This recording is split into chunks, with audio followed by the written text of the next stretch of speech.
take it to Jehovah in prayer, there really wasn't any divine intervention because the organization had already laid out what you were supposed to do. Hi, fortunate ones. Thank you so much for subscribing, liking, and sharing. And if you're new to my channel, welcome. I'm Nadine.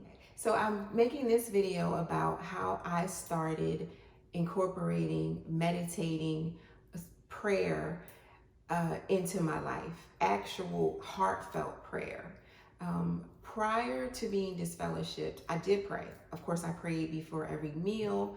I would say my prayers at night. My prayers at night would be praying if someone was sick, praying to have the strength to do what the organization told me to do. I now realize that when I was in the organization, I was not experiencing true heartfelt prayers.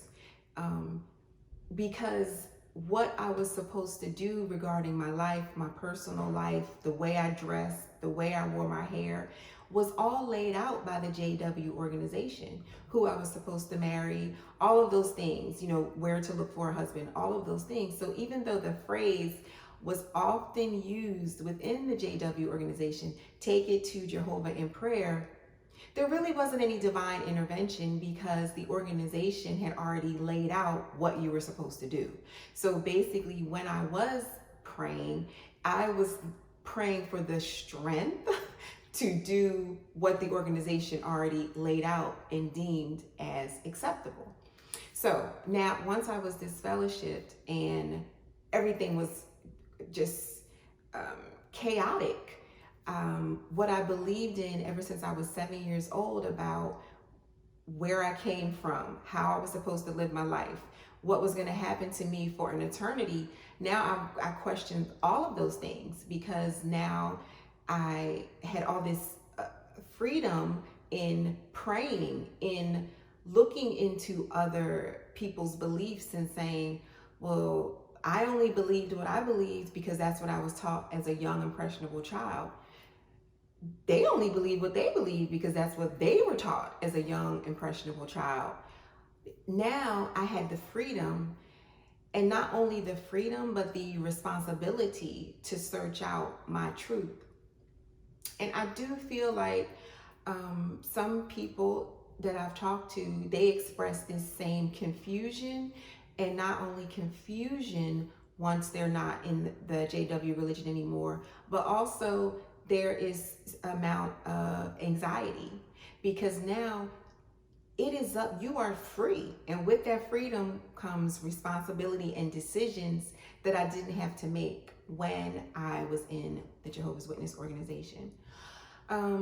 So I started thinking about prayer. I knew about saying the Lord's Prayer because that was in the Bible. So I felt like I would pray the Lord's Prayer. What I was just looking for was some peace.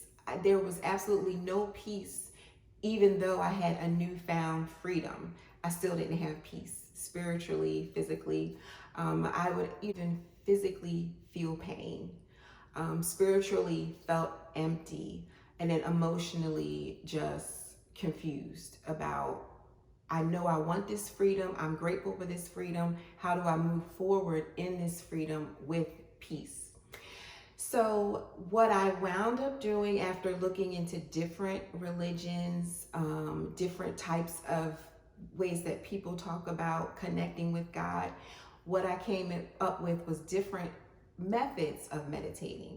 I mentioned one in another video where when I was just very depressed about my daughter's autism diagnosis, I would use music as a type of therapy because, I would read about people going off on their own quietly into maybe a prayer room or into some place where they could meditate. I did not have that availability to be alone. I worked at night, my husband worked in the day. When I was home, I had to be available to monitor my children and observe them because there wasn't another adult in the home. So I would turn on music and meditate on the different things that I wanted to happen for her, and just feel those wonderful emotions in me. And that really helped me Back then, that was almost 20 years ago, and that helps me now. But what I do most of the time is like a constant meditating.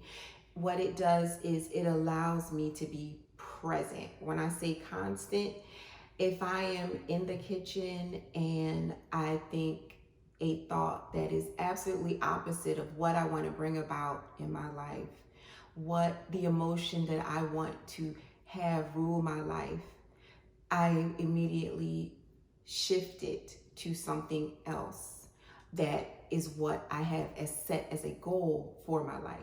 For instance, if you are someone like myself that was disfellowshipped and your mother shunned you, you could be out at the mall and see a mother and a daughter together. And that, for me, would bring a feeling of loss and a feeling of sadness that, look how beautiful this relationship is with this mother and daughter out shopping, but yet I am here alone because of being shunned. So you cannot control what anyone else does. So I would immediately shift that thought to being present. I am at the mall. I'm grateful that I had a car to drive to the mall. Thank goodness I had the money to get gas to put in my car to drive to the mall. I am so happy that I'm at this mall. I am so happy that I had a job to buy the gas to put in my car so that I could be here at the mall in this moment. And you can do this all while you're shopping, while you're going through the rack. You don't have to really focus on many of the activities that you do throughout the day. And then that's when your mind slips to what's behind you, back at the organization, back at the people that are shunning you, that you are missing in your life. Replace those thoughts. Bring myself back to what my reality is. I become grateful in the moment. And then I think about what I want to see in the future. You can easily stay stuck in the past.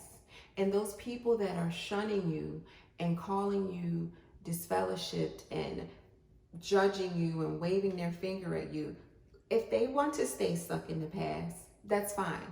But you are moving forward, and it's a conscious effort. And the more and more you do it, you will start living in your future. And what your words that you're saying will become your present. And then you'll keep on growing and moving into your future.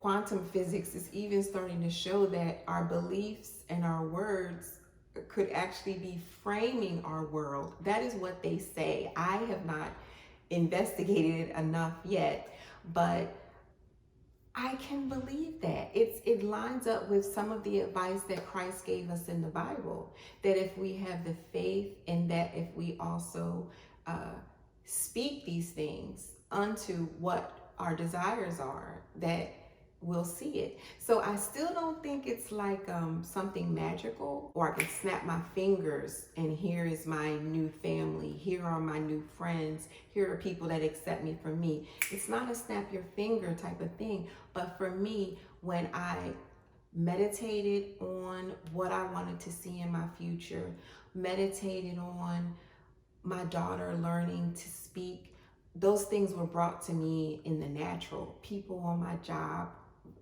that I previously kept at arm's length because we weren't the same religion, they became my friends, right? Different therapies and techniques were brought to me, and my daughter did learn to speak. So those are the miracles that you can create in your new life. Okay, bye.